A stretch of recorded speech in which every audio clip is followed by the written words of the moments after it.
Welcome to Dugout Discussions with the Coach. I'm your host, Todd Scott Miller, and I'm here today with Kevin Wolff.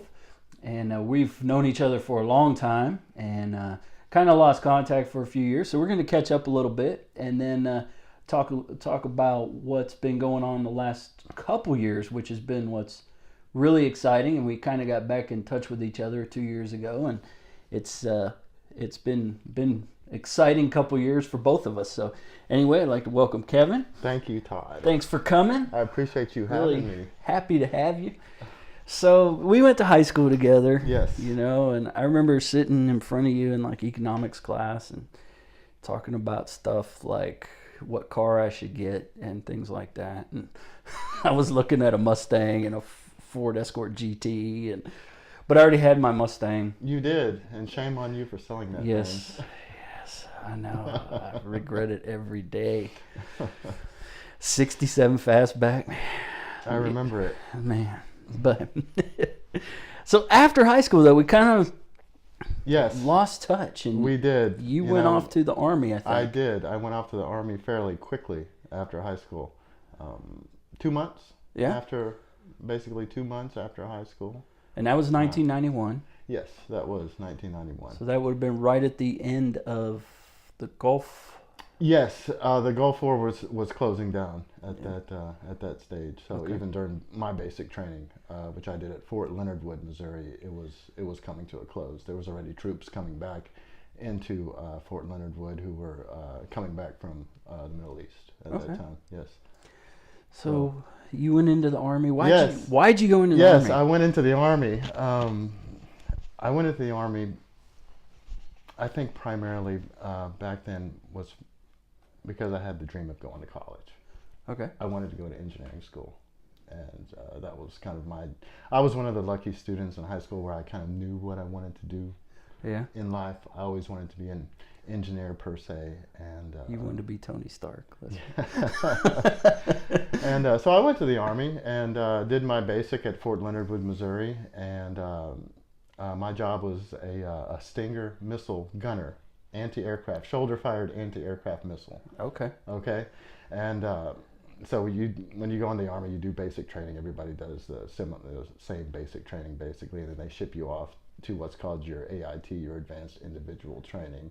And so from 2.5 months at Fort Leonard Wood, I got shipped to Fort Bliss, El Paso, Texas, which is home of the Air Defense Artillery, where I took a 2-month training to be a Stinger missile gunner. Okay. So you do this and you shoot down. Yes. It's a shoulder-fired anti-aircraft missile, and I was lucky enough to be able to fire 2 of them in training during my time in the Army. And the whole time. Yes, yeah, they were like $45,000 a piece. Yeah. So I was kind of honored to be able to exactly.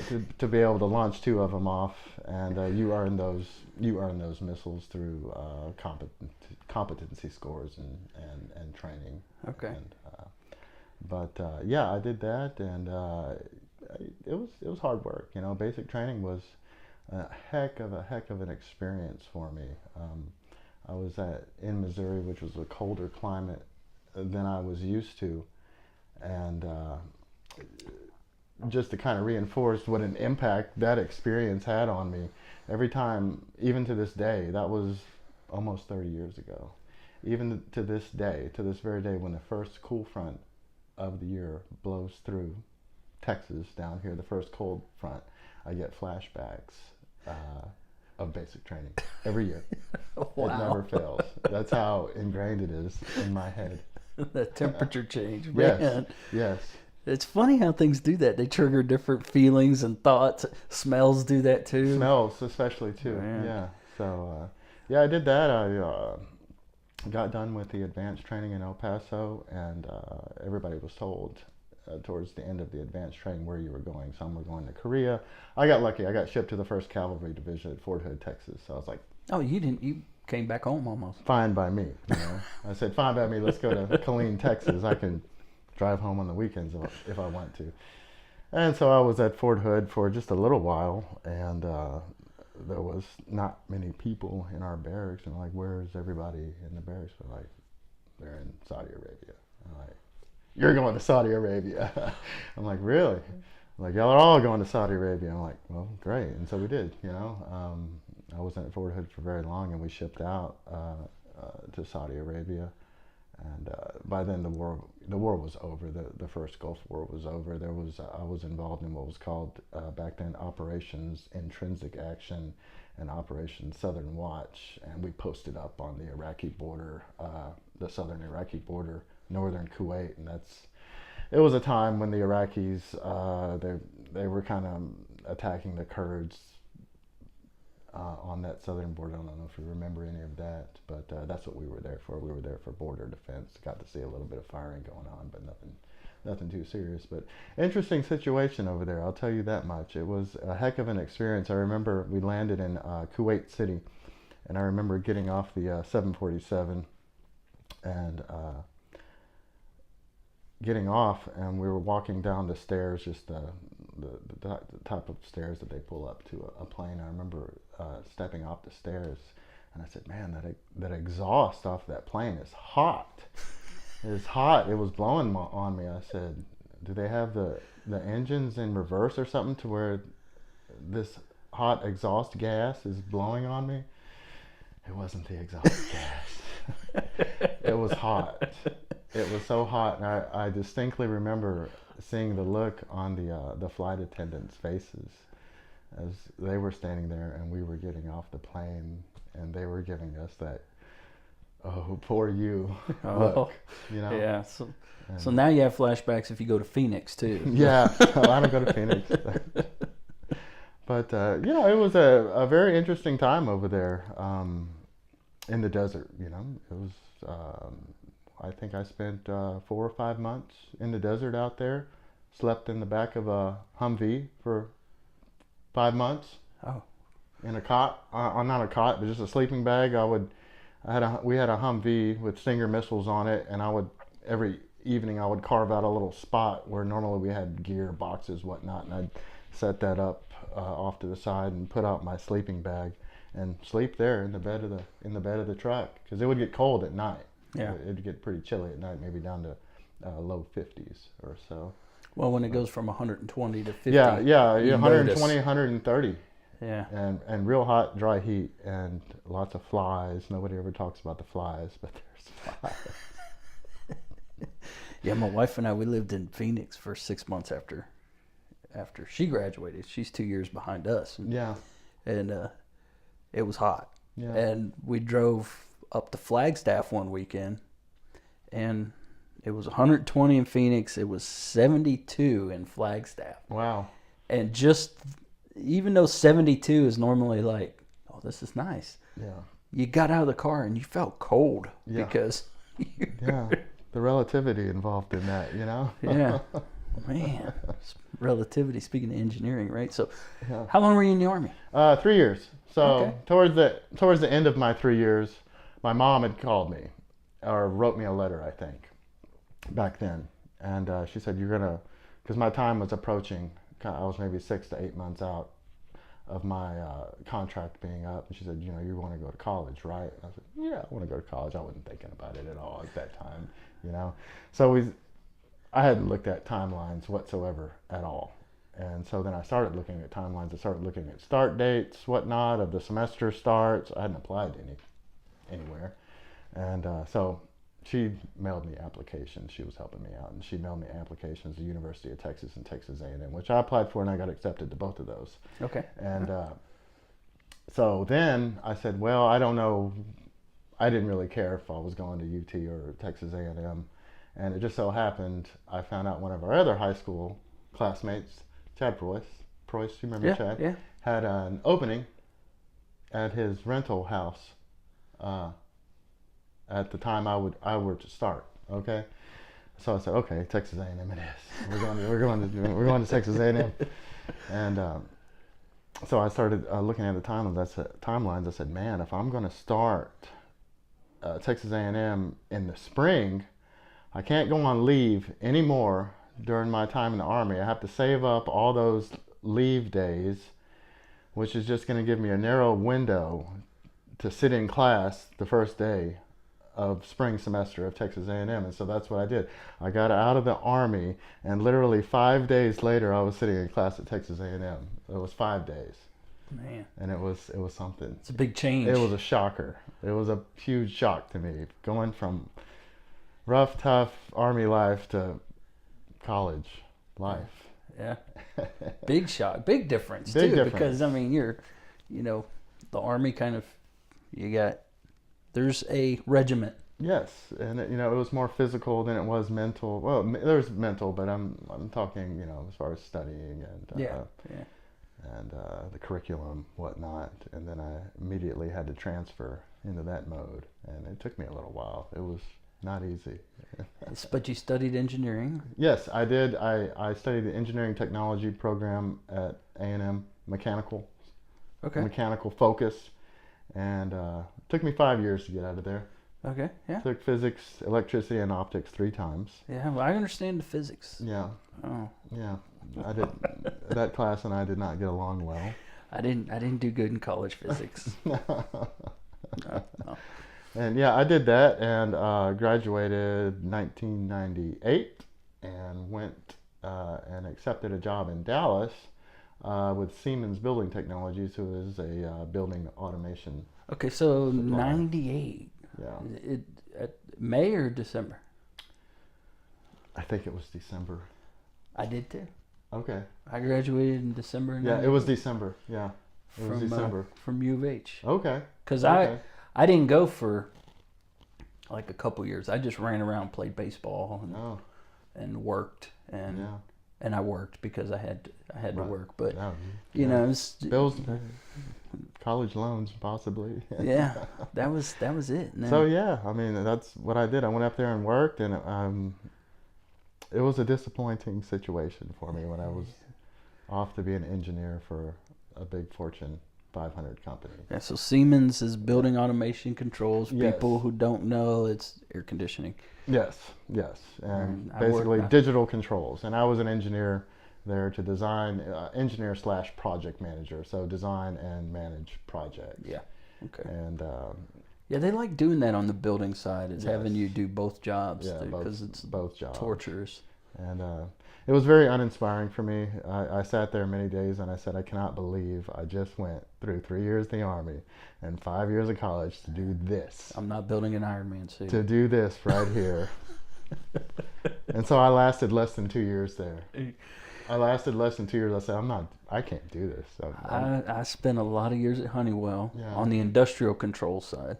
Yeah. So same thing, only larger scale, right? I mean, we're moving product around refineries or whatever, but Yeah. you're moving air around buildings. I mean, Yes. it's the same concept. Right. And it was challenging at times. Yeah. you Yeah. know. I mean, the construction industry is not easy. I mean, Yeah. that's a rough industry to be in. And sadly enough, I immersed myself back into it. When I left Siemens, I moved back down here to Houston and partnered up with a company and ran business in construction, in building automation, doing the install side for 8 years, which I eventually went out on my own and formed my own company. The partnership lasted just a short time, and then I carried it on and ran it under my own LLC for almost 7 years, and never really enjoyed it. Nah. I didn't enjoy construction. I was in business for all the wrong reasons. I wanted to make money. Didn't Yeah. enjoy the substance of it, and you learn. And you weren't those when it comes to engineering. Yeah. Those jobs, and even a lot of them on the industrial side, you don't need an engineering degree. No, you don't. And that was what was so kind of upsetting to me when I went to work for the big company. I said, you guys hired an engineer to do this? I said, you don't need an engineer to do this. It was more of a rite of passage type deal than it was, a need for the proper person to do the job. And wow, it was an eye opener for me. And part of it too is they like to charge a lot for you. yes, And they can charge more if you're an engineer title, Right. but you can only have that title, right, particularly in the state Right. of Texas, Right. if you have an engineering degree. right. and so I stayed in building automation up until about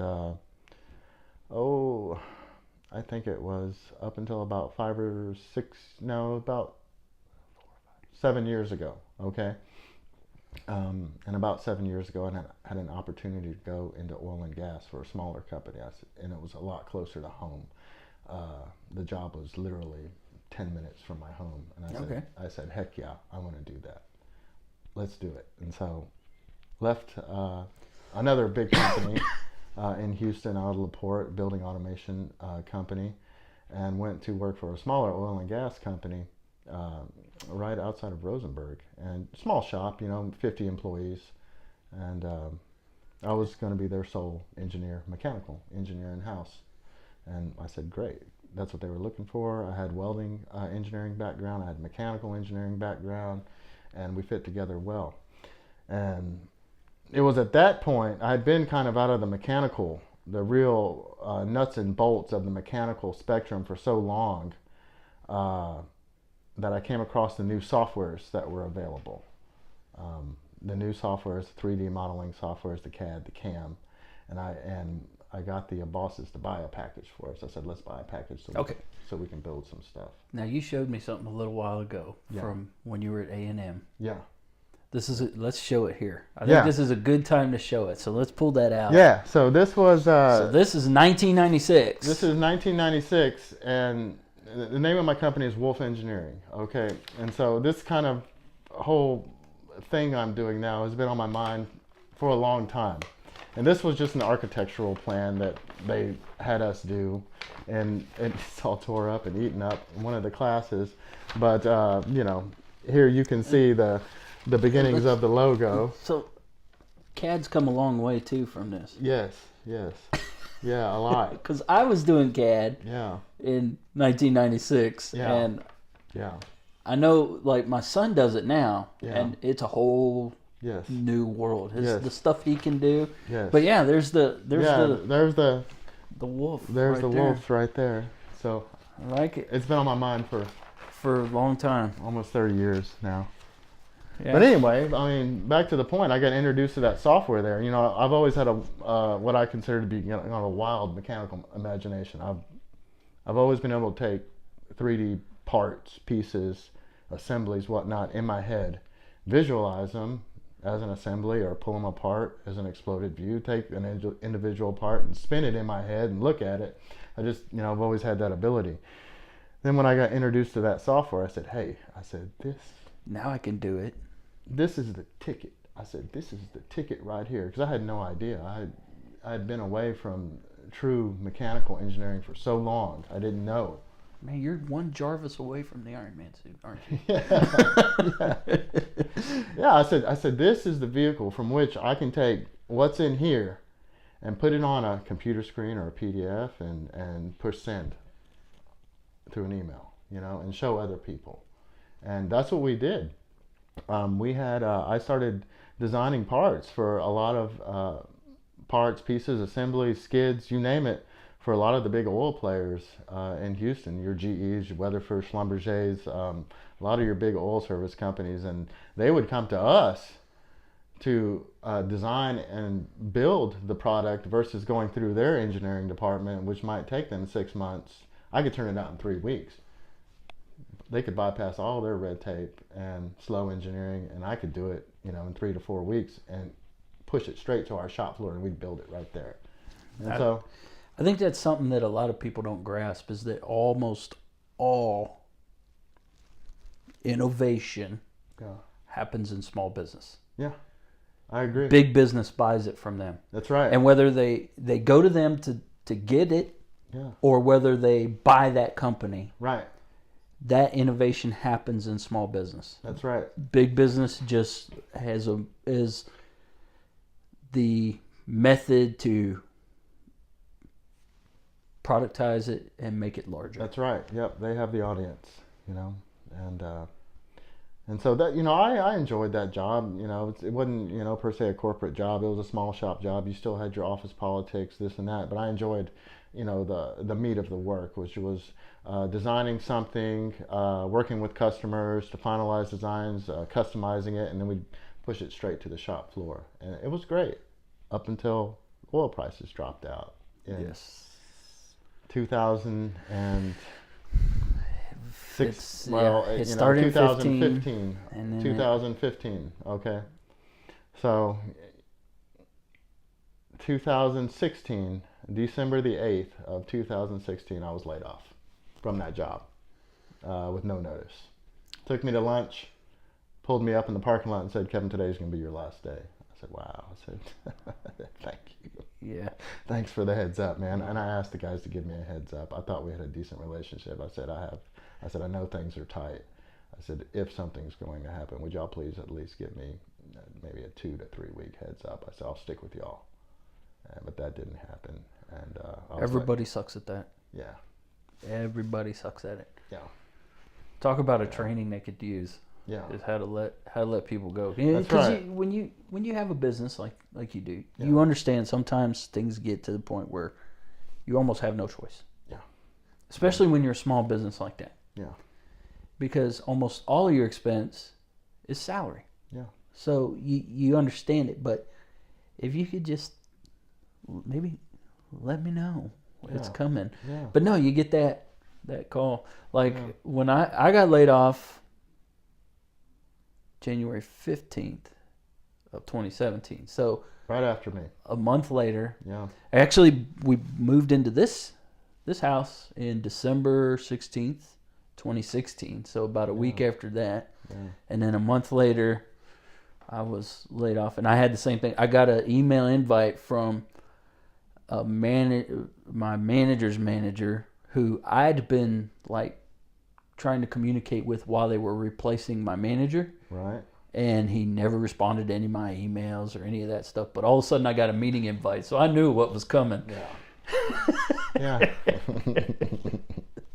Yeah. But yeah, it sucks. Yeah, it does. It was a tough time. You getting laid off. I mean, it could just make you feel worthless. I mean, Yes. really, it could just make you feel worthless. And not everybody will have to go through that, but the people out there that have gone through that, I think, can relate to just the feeling you get of being let go like that. Just not a good feeling at all. And in 2017, you and I Yes. started chatting. Yes, a because lot. we were in similar situations. And I think, falling back to the day I got laid off, December 8th, December 9th, I sat on the couch and regrouped and said, okay, what are you going to do with yourself? Are you going to go look for another job, or are you going to try to execute this idea that you've had in the back of your head for almost 30 years? And I said, okay, I gave myself until January 1st. I said, New Year's Day, you're going to make the decision on what you're going to do. Okay, so that's something I think is good for people to hear right there, is kind of giving yourself a deadline to make a decision. Yes. On something like this. Yes. Because, man, a lot of people have the idea and it just cooks and cooks and cooks and cooks, and it's always an idea. Yeah. Yeah. And you have to make that decision. I'm going to do this. Yeah. Right? Because it takes commitment. Absolutely. It takes a lot of work. A lot of work. It means you're going to have a lot of rough nights and days and sleepless ones, and Yes.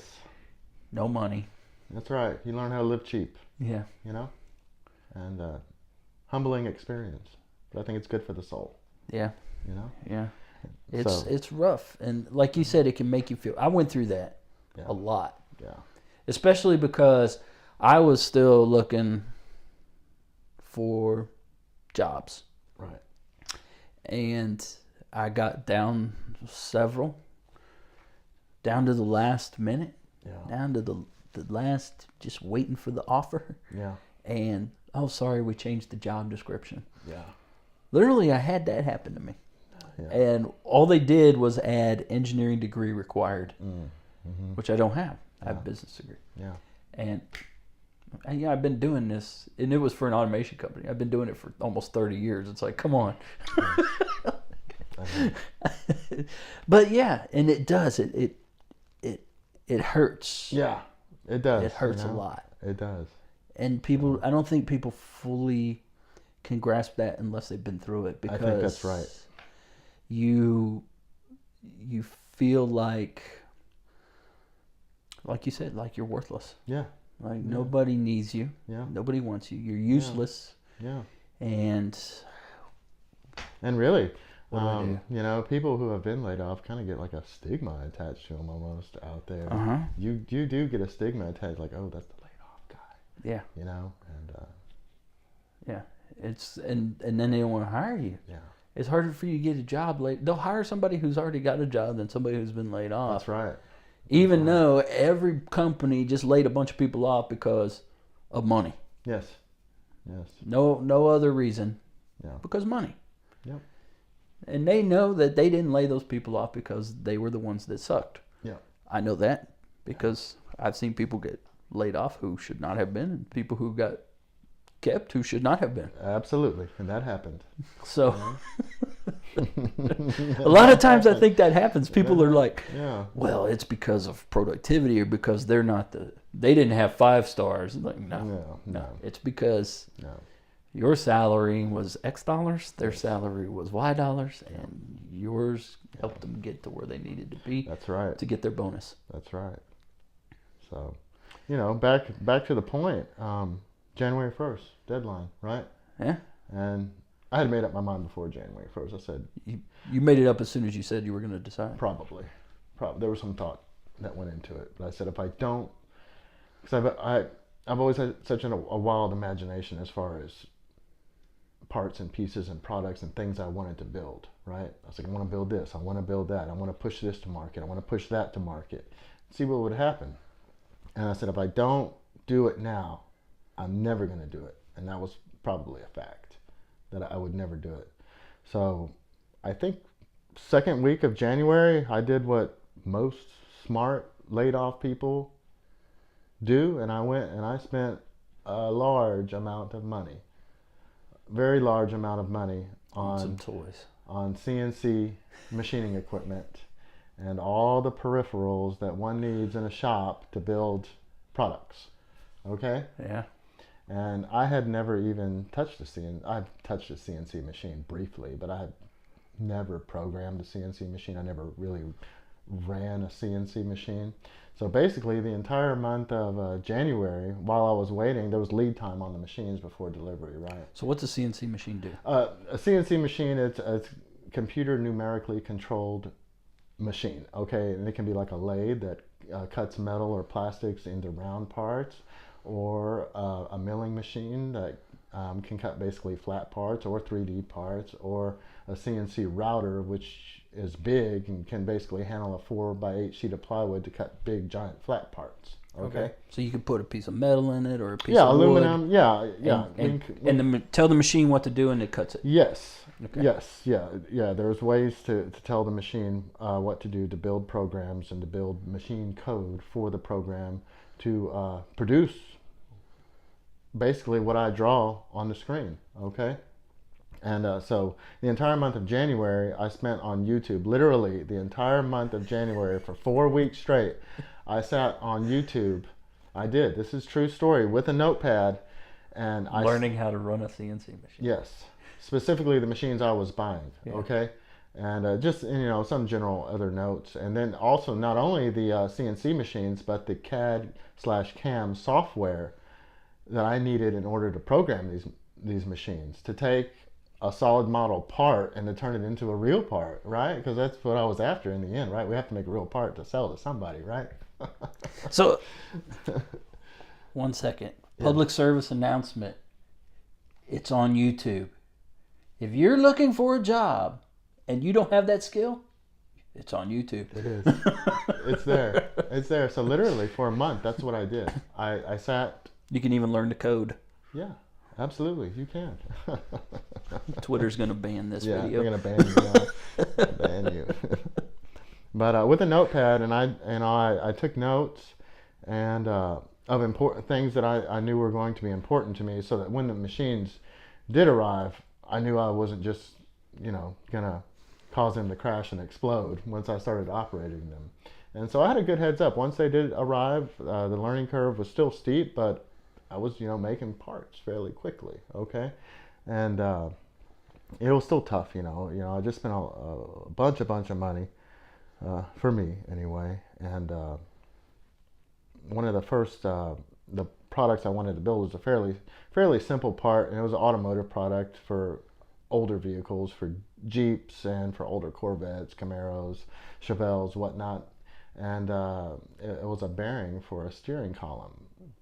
And I came across this through my old Jeep because the only replacement bearing you could get was Chinese and just very, very low quality. And I noticed on the forums, on the Jeep forums, people were griping about it a lot, like, oh man, this lower column bearing really sucks that we're having to buy from China, So I said, I can build one, a better one, a lot better one. And so that's what I did. And I started building them, and I started selling them, and it was slow at first, really slow at first, trying to get people to catch on to the idea. And it took probably a good solid year for sales to really take off on that. And but now they really have. And like we spoke earlier, I just hired a guy. His first day was today, and that's all he's doing now is building these. And that's what he's building. Oh, wow. Yeah.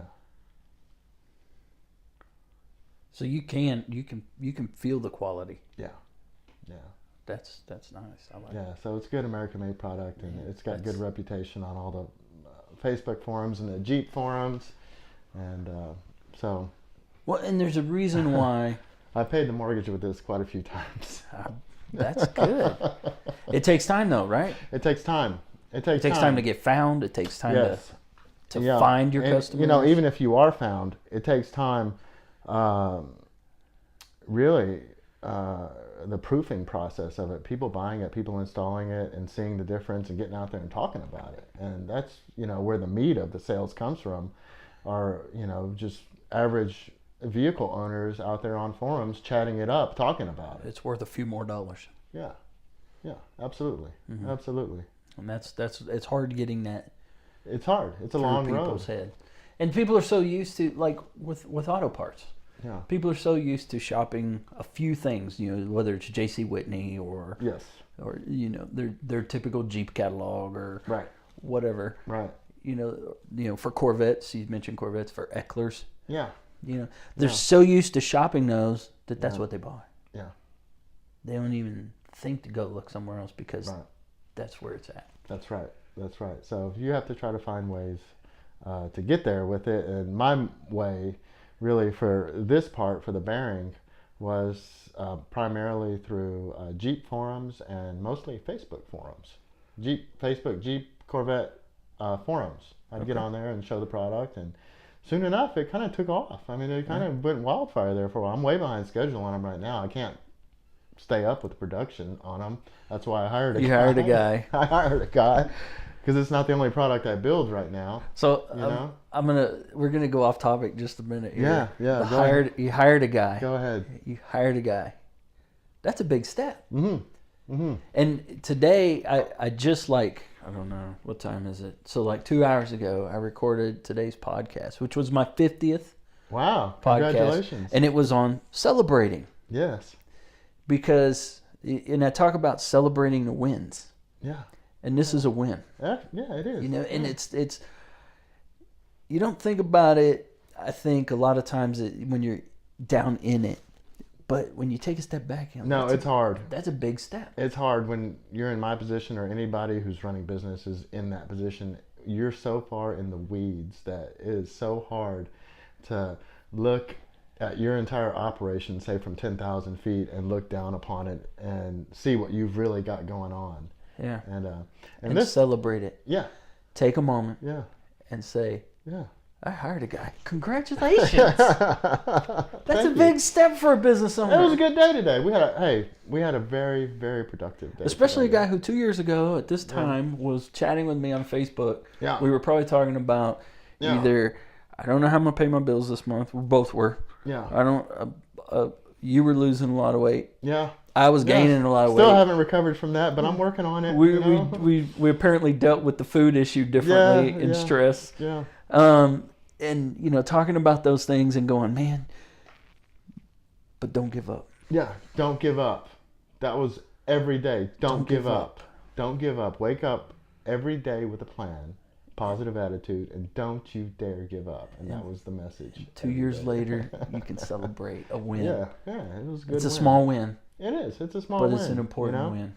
And so... because now there's a guy our age. Yeah. Who's got a job. Yeah. That's right.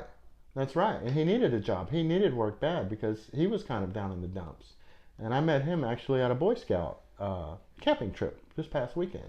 Yeah. We sat on the tailgate and got to talking. And, hey, it was a good day today. So you helped a guy who was in the same position you were 2 years ago. Yeah, absolutely. Because you didn't give up. Yeah, today it was a good day, That's worth celebrating. I think so, So I think people don't do that enough. Yeah. Because like you said, it's hard to. The hardest part about this job. Yeah. I'm gonna tell you mine is in the detail. Right. Like putting together content. Putting together the book, putting together the podcast, recording, editing. Man, that doesn't sound right. Right. My sound's not very good on that one. All these details, and then taking a step back and go, how am I going to market this? Right. Right. And go, it's hard shifting those gears. And that makes you more tired, I think, than I go to the gym and I can throw weights around all night long. But, man, you make that shift enough times during the day and you're like... Yeah. I understand. It's but it's you're doing that because you're designing parts. Yes. Yes. You're trying to sell the parts. Yeah, I design them, I build them, I sell them. You're trying to come up with new stuff. Yeah. You got to build it. Yeah. And so you got to hire a guy. Yeah, I got to hire a guy because I have my own thing I'm working on that I'm building right now, and hopefully I can. Tell us about that. Okay. Well, I also build pistol ammunition packing machines. Now you don't just build it. You designed this. I designed it. It was my design, and you want to hear the background on it? Yeah, tell me something. Okay, so in 2017, when I had got the equipment up and running, I was building the bearing, and the bearing was slow to take off. I was, maybe selling 3 bearings a week or something like that. And I was very disappointed because you just have these visions like, oh yeah, people are just going to love this, and I'm going to sell 50 of them a week, and it's going to be awesome. Yeah, I hear you. I'm still waiting on my book to become a bestseller. Yeah. And it wasn't awesome. I was selling 3 a week, sometimes none a week. Okay? Yeah. And a real kick in the gut, because you have, all these visions of how you think it's going to go down, and then it doesn't go down that way at all. Okay? And so it got to, I'll give you a little bit more background. It got to the point where I was doing handyman jobs. Okay? I was in the winter fixing broken pipes, digging holes in the mud, fixing pipes, fixing doors, doing electrical work in barns, whatnot, Mm-hmm. And I think that's a good topic right there. Because last week when I was talking to Gary, he talked about taking on a second job while he's trying to get his business off the ground. Right. And sometimes you do that just to almost pull the ends together. Well, so you can. Not give up. Right. And, I told myself I'm not going backwards anymore because there was a long period there going backwards every month, and I look back on that time, and at the time when I was doing those jobs, just to be honest, I was a little ashamed of myself for doing that, okay? I was ashamed of digging in the mud and fixing pipes, and I was ashamed of working in a barn and running electrical wires and doing all this stuff. But thinking back on that now is nothing to be ashamed of. You should never, ever be ashamed of bringing home the money for your family. Absolutely not, Or helping somebody and getting paid for it. That's right. That's right. So, making some money, doing something of worth, of value. Because it's a value to somebody. It was. I fixed the lady's water pipe that was broken, and it was a good value. And she was real happy, and she lived out in the country and gave me a dozen farm eggs. Yeah. And it was awesome. And money, but, a dozen farm eggs is good. It's good. It was a good breakfast that Sunday morning. Yeah. So anyway, I was doing that, and And about that time, there was there was an ammunition manufacturer that had moved into town a couple years prior to me even starting the business. And I said, hey, I'm going to swing by there one day. And I know they have reloading equipment, whatnot. Maybe they need some machine work done every once in a while to repair their machines, right? So I stepped in there, met the owner, who was a retired a Marine Corps colonel, real nice guy, and walked around the shop. And I asked him, do you need any type of machine work done, whatnot? Maybe you need repairs on your machines or build a part for your machine if something breaks. Here's my card, here I am. And he's like, okay, And I was walking out the door, and he said, hey, wait, come back. He said, come over here and look at what we're doing. And mind you, this place, they produce roughly 750,000 to 1 million rounds of pistol ammunition a month of various caliber. Okay, a lot of, we're talking 55-gallon drums full of pistol ammunition, and those cartridges have to get placed into their little plastic trays to be boxed. Mm-hmm. Okay, he said, look at what we're doing over here. He's like, can you come up with something for me to help expedite this process? And I looked at it and I said, I think I can. I went home. That was a Friday. I specifically remember that was a Friday. I worked late into that night with a 6-pack beer on my software. I worked all day Saturday, all day Sunday, and I came up with a 3D solid model concept drawing of what I thought we could use, a machine to package his ammunition, and brought it to him Monday morning, bright and early. He looked it over. He said, yeah. He said, I think you've got something here. I said, you want to build it? And he's like, how much? I said, look, I'll do it for cost plus. There wasn't much plus there, okay? The value in it to me was not so much of making a decent profit off of the machine. The value in to me, number one, was getting the machine to work, right? It doesn't work, we don't have value whatsoever. Number two was to be able to build a machine that was presentable enough to take pictures of and to make a YouTube video of. Mm-hmm. Number one ticket in my mind. And that's what I did. I worked on that machine for 3 months straight, every day, all weekends included. I worked on that machine for 3 months straight, and trial and error, cussing. Wanted to quit 1,000 times on it, going back and forth between different scenarios, and I got it to work finally. I finally got it to work, and he's still running that machine to this day. I was by there this week, and they were running the machine, and they pack 1,800 rounds of 9mm ammunition in about 1 minute right now, whereas before it would take them roughly 30 to 35 minutes with 2 people to package that amount of ammunition. Wow. Yeah. So that's a huge productivity gain. Yeah. So sales have been on the up with that product too. I've got a couple YouTube videos out of the ammunition packers. I sold one to a company in Idaho just a while back. I'm about to ship one out to Mexico here in the next few weeks, and I've got a pretty substantial order coming in from Florida coming up within the next couple weeks, and then Pennsylvania after that. So I'm booked through the end of the year and probably into 2020 on that product. You're going to have to hire somebody else. I think so. I think so. We'll see. Small steps, small calculations. Hey, y'all hear that? He needs capital. Yeah. Send it. Invest. Send it. American business. Yeah. Small business. Yeah. So it's been a ride, man. I tell you what. Now this goes back to the small business innovation thing too. Yeah. Right? Because when you think about it, there's not a product like this. No. That was his whole reason for bringing it up to me, that there's not a commercially available product to do what this machine is doing right now. It's a very niche product. Very niche. Yeah. Okay. So the big companies doesn't want to play in that market because it's going to cost them all this money to design and develop. Because it's custom.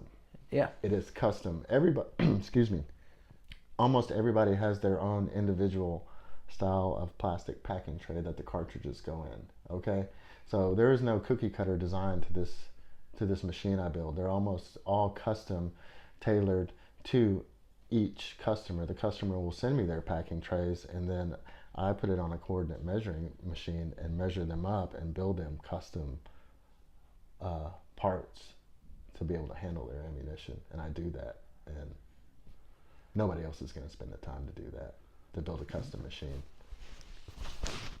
So, you design the trays, sell them the trays, the machine, and the boxes that go with it. I've thought about that. And you can mass produce. That would be the ticket, you know, to build the trays tailored around my machine. Yeah. And I think, I don't know.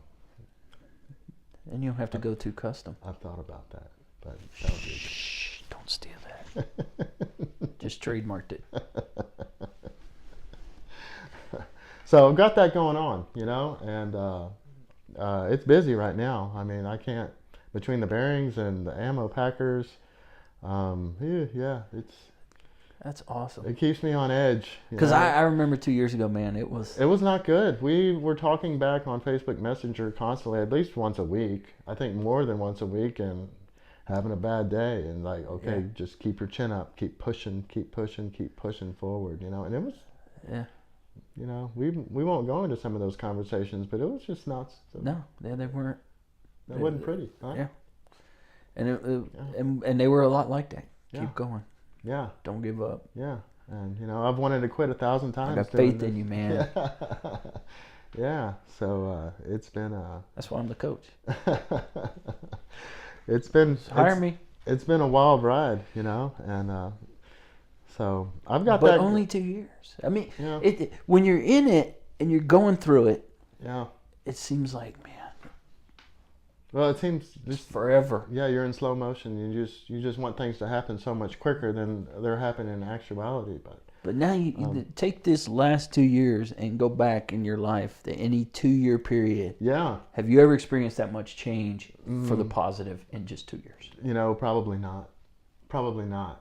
You know, and I've told this to someone before, but every once in a while on a weekend or whatnot, I use Facebook, the business Facebook page, kind of like normal, you know, people use Facebook to store pictures, whatnot, as a picture storage device more than anything else. And I'll advertise on there, but, you know, I don't have a lot of viewers.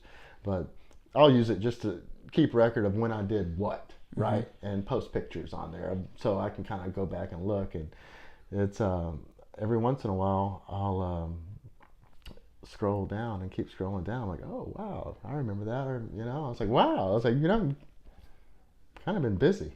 Yeah. Kind of been busy. Yeah. And doing a lot of stuff. I think a lot of what you talked about is stuff that people need to hear, particularly with a lot of the general discussion that happens these days around business, around entrepreneurs and things like that, is what people see when it comes to entrepreneurs is Jeff Bezos, Bill Gates. Yeah. They see you once you're successful and you're making a lot of money and you've made a lot of money and you've hired a lot of people and you've provided a lot of product and a lot of jobs and a lot of things. What they don't see are those 2, 3, 4 years when you start where you're working all weekend designing it, where you're working straight through every day, every night, building it. Where you're the whole business. That's what they don't see. They don't see that. And you know, there's a lot of people along the way that really don't want you to succeed. You know, I'll tell you a little story. When I got laid off from the oil company I was working at, the office politics around there were, you know, not so great because I was the only engineer in the shop, and you know, people were resentful of me, I think, and a lot of them were happy to see me get laid off. Okay, there was a group of them that were probably, they didn't tell me, but were happy to see me get laid off. And I had a good relationship with the owner there, and so I had asked him, I said, hey, I'm going to be buying this equipment, that equipment, can I use your loading dock to have it shipped to your shop? And I can put it on my trailer and take it home, because I don't have a big forklift at my house or anything. He's like, yeah, sure, Kevin. And I got one piece of equipment loaded there, and sure enough, the people were out there, and they laughed at me. You know, they were laughing at me. And the second piece of equipment, and they laughed again, you know. And people, for whatever reason, don't want you to succeed. And I don't know if I can put my finger on that reason, but don't want you to succeed for whatever reason. And that and there's going to be different reasons. Yeah. And that just made me work harder, though. Yeah. Watch this. Mm-hmm. Yeah. I was on a mission at that point. Yeah. And, but it was a lot of work, you know. It still is a lot of work, tons of work. But I enjoy it, okay? I enjoy this work I do, because every day I walk into the shop, I'm like, what are we going to do today? Probably something cool. And we do. You know? And that changes things, too. Yeah. When you enjoy what you're doing. Yeah. When you're passionate about what you're doing. Yeah. Yeah, so, that part about a lot of people along the way who don't want you to succeed, that happens a lot. Yeah. And I mentioned earlier, I got this new toy that I'm going to start a new segment on in a few weeks. And my first guest, he's going to help me kick it off. But family and friends are important at that point. That's right. The ones who are willing to support you and stand by you. Yep. And this is one of the things that, and this may be premature because I do want to make a topic about this, but supporting your family and friends when they want to do crazy stuff. Yeah. Because it's so easy to say, you know, Kevin, you got an engineering degree. Mm-hmm. And things are going to turn around. Just hold on. Mm-hmm. And then go get you a good job when things come back. Mm-hmm. And get you those benefits. That's right. And that paid time off. That's right. Those paid sick days. You're not going to have paid sick days if you work for yourself, Kevin. Mm-hmm. Mm-hmm. And there's people who are going to tell you that. Yeah. And what I'm going to say is, if you've got a friend or family who has this crazy dream, support them. That's right. That's Damn. right. Yeah. Come on, people. What are you doing? Why are you dragging them down? No, I agree wholly. I mean, you have to support them. Come on. You know, if that's what somebody wants to do, back them up. Grab your back. And I gotta tell you, it was a little scary sometimes saying, Kevin, maybe you should go get a job. Yeah. There was times where, you know, I was like, maybe keeping telling them to do this is not the it's not the right thing to do. No, and you know, it's you know, it gets to a point where you have those thoughts. I mean, and it's not bad thoughts. You're trying to look out for the best interests of your friend, right? But you know, I just no. I was like, no. No, I'd come that this far. This guy's, he's like me. If he goes and gets another job, he's just going to get fired again. That's right. That's right. You know, I was a prisoner in the cube farm, and I couldn't do that. Now I'm wild coyote on the plains looking for the next meal, you know? Yeah. So and loving every minute of it. I do. Actually, absolutely, I do. Wild wolf. Yeah. I ate hot dogs on the back porch today for lunch. So, so before we go, what's next? What's next? Well, we're going to continue with the ammo packing business, and I have another line that I'm going to try to put out, and I have new products that I want to try to push. Okay. I have a rifle product that's in design right now, and also another firearms related product, which is a pretty high-tech rifle rest that I want to push out. The rifle idea is kind of top secret, but it's called a balanced reaction bolt rifle. Okay. Balanced reaction. So it's a bolt rifle, bolt action rifle, with the purpose of mitigating a lot of the recoil without your standard loud muzzle brake. You are literally like 2 products away from being Tony Stark. You think? Yeah. So I've got that going. I just have to find time to do it. Should get it to pop up off your shoulders. Yep. So that's what's coming next, and you know, the sooner the better. You know, my biggest fear is not being able to execute some of the ideas in my head. Man, I got to say, I'm so happy to hear things are going for you. Thank you so much. And man, damn it, I'm proud of you, man. Thank you.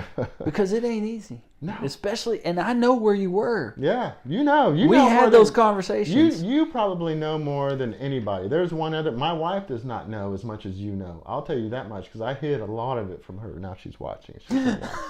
She's gonna know. Don't watch. But I hid a lot of that from her, and I talked to you because I didn't want her to know. Yeah. Okay. I didn't want to. I understand that completely too. Okay. And you know more than anybody knows. I understand completely. Yeah. So. Because it was, I know where you were, and man, it's so exciting. Thank you. See. Yeah, it's to see it, and I want to celebrate with you. Drink a beer. Yeah, I think we will as soon as this is over. Maybe two. Because today is this day of celebration. You got new employee. That's right. 50 episodes. Announced the book. Yeah. We're making it. That's now. right. We're making changes. That's right. We're for the better. We waited a long time for this because we said next year is going to be our year, and then maybe it wasn't so much that year. And then 2019 rolled around, and well, finally. Yeah. Right? We just had to be patient. That's right. Keep plugging away at it, and that's the never quit attitude. Just don't give up. Yeah. Keep going. You know, it's okay to crawl back in your foxhole every now and again and clamp down, but get back out and get in the fight. You know, you have to get back out and get in the fight. And the thing that I think that I've been trying to show throughout all this is changing at midlife. Yeah, is possible. It is, absolutely. And there's no reason not to. No, you know, no reason not to. Absolutely. Don't let anybody tell you any different. You know, I'm 46 years old and started I swore I'd never do it again, but here I am. And I'm enjoying it. Yeah. I'm finally doing something I really enjoy. Yeah. I did too. I've had a few of them. Yeah. A few businesses over the years. And I said, no, I'm going to get a good corporate job. I'm going to make the money. Yeah. I'm going to just take it. Live at my means, maybe. No, I can't do that either. No. But that's a different issue. Don't tell Dave Ramsey because he'd get all pissed off at me. But it took me about 6 months, and I was like, oh, I can't do this anymore. Yeah. I couldn't either. Right with you, I was like, no, I'm done. No, I was done with corporate America. I just literally could not go back into that. I couldn't. And I'm gonna push it harder this time, just like you. Yeah. Yeah. You're my new superhero. All right. Thank you. It's an honor. Yeah. Yeah. So anyway, I wanna thank you for coming. And I want to thank you for all the support over the last few years, man. It's been you've been the shoulder I've been crying on for, Well, somebody needs one. I hope I didn't tear it up too bad. We all need one. Yeah. So anyway, I just want to encourage anyone watching to take this and think about it and think about what you're doing and what you want to do and find that encouragement. Find someone who's gonna be there and say, no, you can do it. Keep going. That's right. And it'll make all the difference in your world. This is the coach signing off. God bless you.